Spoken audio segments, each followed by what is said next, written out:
अच्छा जी, बिस्मिल्लाहिर्रहमानिर्रहीम। ये थोड़ा सा देखना है कि अगर एनपीओ में गवर्नमेंट फंडिंग मिल रही है, हमें गवर्नमेंट की तरफ से फंड मिल रहा है, तो उसका क्या किया जाएगा। देखिए, एक तो ये है कि गवर्नमेंट फंड को बिल्कुल वैसे समझे जैसे गवर्नमेंट ग्रांट होती है। जैसे मैंने बताया था ना कि कंट्रीब्यूशन को भी वैसे ही ट्रीट करते थे आप, कुछ केसेस में अगर ये एक्सटर्नली रिस्ट्रिक्टेड थी, तो बिल्कुल ऐसी अगर गवर्नमेंट की तरफ से आपको पैसे मिले हैं, तो पहले तो ये है कि ये बिल्कुल वैसे ट्रीट होती है जैसे हमें गवर्नमेंट ग्रांट में वहां पर ट्रीट की जाती थी। लेकिन ये है कि अगर ये आपको पैसे मिले गवर्नमेंट की तरफ से, उसके साथ कोई रिस्ट्रिक्शन नहीं है, तो फिर ये पहले साल में सारी की सारी इसको एज इनकम लिख लेंगे। अगर इसके साथ कोई रिस्ट्रिक्शन अटैच्ड है, तो जिस चीज के लिए मिली है उसके हिसाब से हम इसको डेफर करते जाएंगे, इसको अपनी लायबिलिटी बनाते जाएंगे। तो ये बिल्कुल वैसे ही है जैसे हमने वहां पर इसको देखा था। इसकी एक एग्जांपल नीचे उसने दी है, जहां healthcare is a registered NPO. It has received government funding of rupees 20 million, from which it has to provide vaccine doses and administration for a viral disease to general public. 8,000 dosage into 2,500 each without taking any fees from them. इसका मतलब है government ने हमें पैसे नहीं दिए, बल्कि उन्होंने क्या दे दिया जी, हमें डोजेस दे दी, उसको मेडिसिन दे दी है। तो मेडिसिन भी अगर मिली है, वो कितने की है, अगर आप इसको 8,000 को 2,500 ईच के साथ मल्टीप्लाई करेंगे तो वो 20 मिलियन ही बनती है। इसका मतलब हमें 20 मिलियन की ग्रांट मिली है।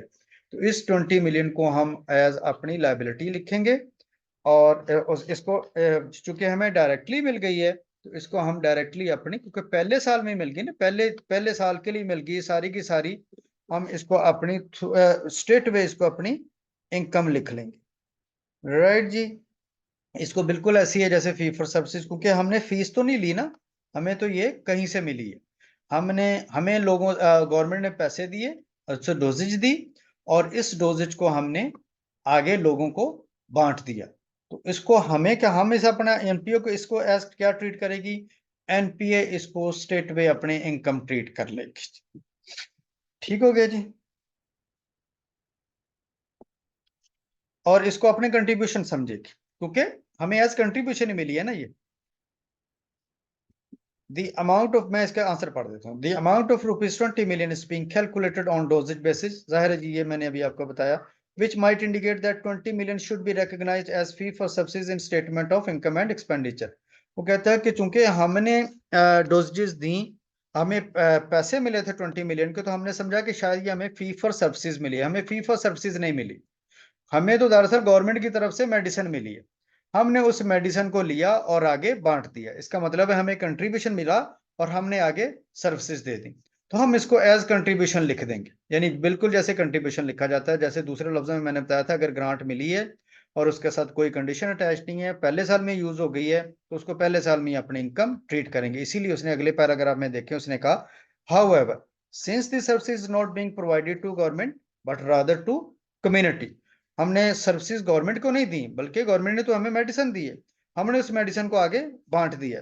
तो इसका मतलब है हमें कंट्रीब्यूशन मिला, हमें हमें सिर्फ इतना रिकॉर्ड करना है कि हमें किसी ने पैसे दिए हैं एज कंट्रीब्यूशन।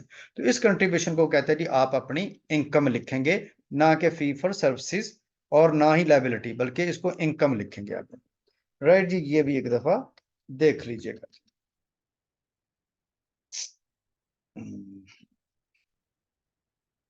ओके जी। अच्छा जी, इसके बाद नेक्स्ट, हाँ, इन्वेस्टमेंट इनकम आ गई जी। व्हाट इज इन्वेस्टमेंट इनकम जी। इन्वेस्टमेंट इनकम भी वंस अगेन, अगर आपको इन्वेस्टमेंट इनकम मिल रही है, तो इन्वेस्टमेंट इनकम जो है, अनलेस अदरवाइज आपको वो इन्वेस्टमेंट इनकम आपने खुद ही इन्वेस्ट किया हुआ था, उससे इन्वेस्टमेंट मिली है, और आपने वो एंडोमेंट फंड था आपका। तो अगर इन्वेस्टमेंट इनकम के बारे में उसने कहा है कि आपने इसका कुछ पोर्शन वापस एंडोमेंट फंड में देना है, तो फिर वो आपका कैपिटल बन जाएगा। अगर आपने उसने कोई सिस्टम नहीं लगाई, तो फिर आपने इसको एज अपनी इनकम बना लेना। मिसाल के तौर, आपने 1 लाख रुपया इन्वेस्ट किया हुआ था, आपको उसके ऊपर 20,000 रुपया फायदा हो गया। उस 20,000 के बारे में उसने कुछ नहीं कहा, तो ये 20,000 मेरे लिए इन्वेस्टमेंट इनकम है, मैं इसको सीधा सीधा इनकम एंड एक्सपेंडिचर में अपना इनकम लिख लूंगा। लेकिन अगर इस 20,000 के बारे में उसने कह दिया, इस 20,000 में से 15,000 तो आप अपनी इनकम लिख लें, बाकी 5,000 वापस इंडोमेंट फंड में जमा करवा दें। तो इसका मतलब है मैं 5,000 को वापस अपना इंडोमेंट फंड जो उतने से बढ़ा दूंगा, और बाकी 15,000 सिर्फ इनकम लिखी रहने दूंगा। तो इन्वेस्टमेंट इनकम से ये चीज याद रखिएगा, अगर हमें इन्वेस्टमेंट इनकम मिली है, हमने उस इन्वेस्टमेंट इनकम के बारे में कुछ उसने कहा है, तो फिर जहां वो कहेगा वहां ट्रांसफर कर देंगे, वरना अपनी इनकम बना लेंगे। ये भी क्वेश्चन कल इंशाल्लाह मैं क्वेश्चन कराऊंगा, उसमें ये भी आएगा। तीसरी जो इनकम होती है profit from running operations. Profit from running operations ये बहुत फ्रीक्वेंटली केस डिस्कस होता है क्वेश्चंस में। वो क्या करता है, फॉर एग्जांपल एक हॉस्पिटल है, तो हॉस्पिटल में हम फ्री सारी सर्विसेज दे रहे हैं, लेकिन हॉस्पिटल के अंदर कोई कैंटीन है, कोई टक शॉप है, कोई कैफे है जो आप रन कर रहे हैं, तो जाहिर है वहां पर तो प्रॉपर सेल एंड परचेज हो रही है, तो फिर उसकी उसने इन्वेंट्री भी दी होती है, ओपनिंग इन्वेंट्री भी, क्लोजिंग इन्वेंट्री भी, जो आपने चीजें खरीदती होती हैं उससे रिलेटेड पेएबल्स की भी डिटेल्स दी होती हैं। तो ये हमने वैसे एक दो क्वेश्चंस किए भी थे अगर आपको याद हो, बल्कि ये जो मैंने पिछला क्वेश्चन आपको भेजा, ये जो कल परसों हमने, तो उसमें भी मैंने ये सारी चीजें सॉल्व करके भेजी। क्वेश्चन 23 जो है आपका AB स्पोर्ट्स के नाम से, वो बहुत अच्छा क्वेश्चन है इस तरह की सिनेरियोज को समझने के लिए। वो भी मेरा यूट्यूब पे भी लेक्चर पड़ा है, वहां पर भी देख लीजिएगा। AB स्पोर्ट्स के नाम से क्वेश्चन है, लेकिन ये करना कैसे होता है आपने, ये मैंने वहां पर भी बहुत डिटेल में डिस्कस किया, फिर से डिस्कस कर देता हूं। अगर ऐसी सिचुएशन हो जहां पर उसने किसी चीज की सेल्स भी दी हो टक शॉप की, उससे रिलेटेड इन्वेंट्री भी दी हो, परचेजेस भी दी हो, क्लोजिंग इन्वेंट्री भी दी हो, तो सिंपली आपने क्या करना होता है, इसका प्रॉफिट लिखना होता है, सेल नहीं लिखनी होती। फॉर एग्जाम्पल लिखा होता है सेल ऑफ टक शॉप 1 लाख रुपया, तो ये मेरी इनकम नहीं है। इनकम क्या है, इस 1 लाख रुपए को कमाने में मेरी कॉस्ट ऑफ सेल भी तो कोई आई ना, तो पहले वो कॉस्ट ऑफ सेल भी आपने ट्रीट करनी है, फिर उसके लिए ये इन्फॉर्मेशन सारी दी होगी। तो हम क्या करेंगे, sale minus cost of sale, यानी ओपनिंग इन्वेंट्री गिवन हो, परचेजेस गिवन होती हैं, ये ना गिवन हो तो कैलकुलेट की जा सकती है, वो मैंने सिखाया वहां पर। क्लोजिंग इन्वेंट्री, ये सारी इंफॉर्मेशन गिवन हो तो opening plus purchases minus closing, तो हमारे पास जो आंसर आएगा वो कॉस्ट ऑफ सेल आएगा। इस कॉस्ट ऑफ सेल को हम माइनस कर देंगे किस में से, सेल में से, तो हमारे पास जो आंसर आएगा वो क्या आएगा, ग्रॉस प्रॉफिट। तो sale minus cost of sale is equal to gross profit. अगर इस ग्रॉस प्रॉफिट में से साथ उसने ये भी कह दिया कि टॉक शॉप के ऊपर हमने इलेक्ट्रिसिटी बिल भी पे किया, रेंट भी पे किया, बाकी भी एक्सपेंसेस हैं, तो वो भी माइनस कर दें उसमें से, तो जो आंसर आएगा वो या इनकम होगी या लॉस होगा। अगर इनकम है तो ये इनकम आपने एज इनकम लिखनी है इनकम एंड एक्सपेंडिचर में, इनकम फ्रॉम टक शॉप। तो फिर से मैं बता दूं, इनकम फ्रॉम, अगर सेल फ्रॉम टक शॉप है तो ये आपने नहीं लिखनी, बल्कि पहले आपने एक छोटी सी इनकम स्टेटमेंट बनानी है। उस छोटी सी इनकम स्टेटमेंट को बनाने का तरीका मैंने पूरा आपको पूरा एक क्वेश्चन किया हुआ है, क्वेश्चन 23 AB स्पोर्ट्स के नाम से, वहां से देख लीजिएगा, यही मैंने वहां पर सिनेरियो सॉल्व किए हुए हैं।